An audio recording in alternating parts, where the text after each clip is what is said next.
So How are we going to do it? So I think what we should probably do is talk about our space. Good.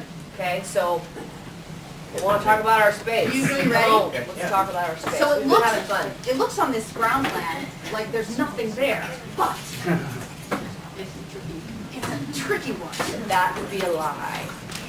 Yeah, I'm afraid I'm not nearly so eloquent or redundant. I'll work on both of those things.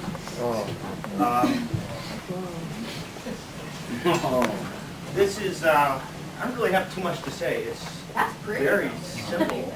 There's the basic idea is that the stage floor is entirely open, and that all of the props that are the detritus of our lives, that are the potential shows of the future, shows that we've done in the past, and shows that almost every community college has done everywhere in the 20-mile radius, is going to be pressed up into the air.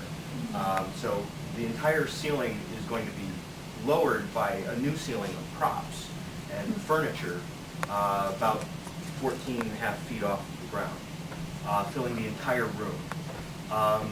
The moment that you're looking at here is the very end of the show, where this collage of objects is sort of revealed that there's a star field up on the ceiling. So the entire ceiling will be filled with Italian lights, and that will illuminate the space and produce the last moment of the show, where everything's kind of changed in elevation. So scenically, it's super simple beyond being a ginormous pain in the arse for everybody on the tech staff. And shockingly costly. So, Who knew? and I apologize to all the technical. And that's it. Wow, that's beautiful. Let's talk a little bit about where it came from. You do that. You do the clothes. Awesome. Okay. All right. Great. Yeah, that's good. Okay, so with our town, and I think, in fact, when we first were sort of pitching the show and read it and talked about it a little bit, we brought up this question that with the play, there is always the question of what does no set look like now in this space, whenever anybody does it, because of course when it was first done, it was a huge groundbreaking thing, that it was just the back wall of theater and there was nothing, and it was simply this story being told by the actors and by the stage manager. And so in encountering that question, so here today with this company in this space in which an audience is used to seeing us a plethora of different kinds of visual feast, what is nothing? What does nothing look like? And in our discussions with John and with each other and the rest of the design team, there's the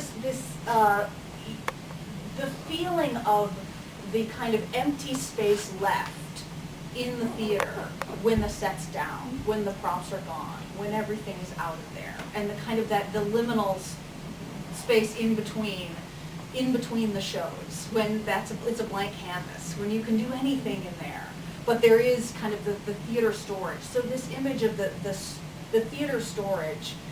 Because when you walk through those places, and I was talking about was Red Moon Theater, which I've been in a lot, in which everything really is hung on the ceiling because it's all paper mache and so light, unless the painting has to hang at the ceiling.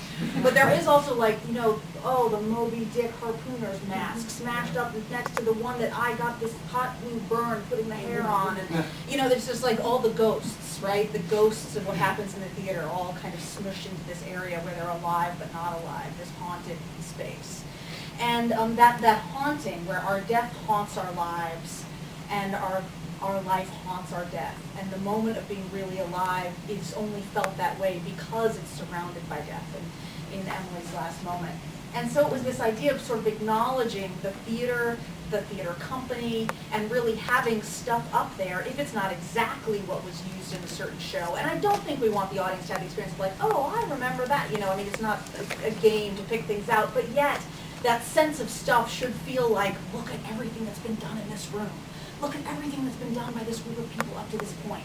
And if it's all kind of pressed up to the ceiling, the image we keep using is like a coffee press, when everything is, then we're just in the vacuum. We're in the ghost of those spaces. We're in the ghost of a set with nothing, which is what Wilder asks us to do, with nothing. We don't need anything. Tables, chairs, to just be able to arrange our bodies and tell the story in a way that lets the audience enter it.